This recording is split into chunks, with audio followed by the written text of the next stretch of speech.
Yeah, well, I think one of the interesting things about the experience of having somebody close to me be murdered and be a victim of domestic violence was to see from the outside how quickly the narrative became ways in which she was at fault.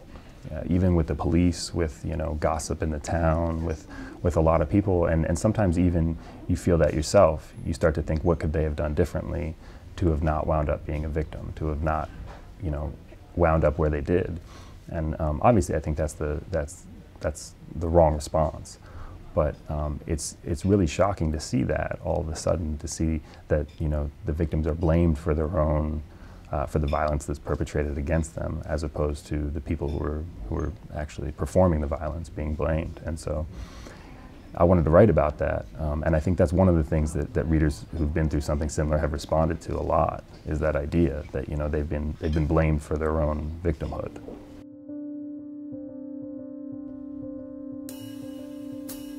Yeah, I mean, the idea that you owe respect to the living, but to the dead you owe the truth, I think was a guiding principle in the way I tried to portray my mother. Because when you're writing about somebody who's been a victim of domestic violence, I think the temptation is to make them sort of an angel, to make them seem as if they were a perfect person, or somebody who you've lost. When people talk about the dead, they talk about them that way often.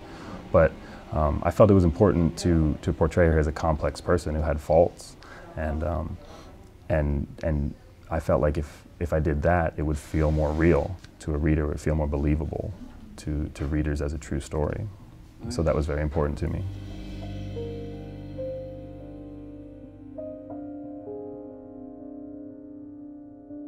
Yeah, I do think the book was cathartic in a lot of ways, because it was my personal way to reckon with a sort of sense of male rage that I think is very common and is very damaging.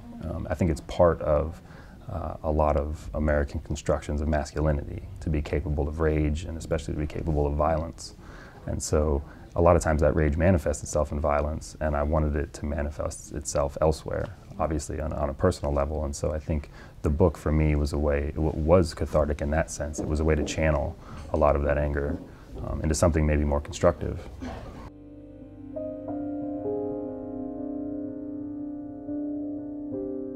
Yeah, I think the book has changed how I feel about losing my mother. I think before I started writing the book, that grief tended to dominate my entire life, and it would affect various aspects of my life, from work to my personal relationships, and it had a way of taking everything over. And I think since writing the book, I think it hasn't gone away, but I think I've found a place for it and been able to move past it, I think.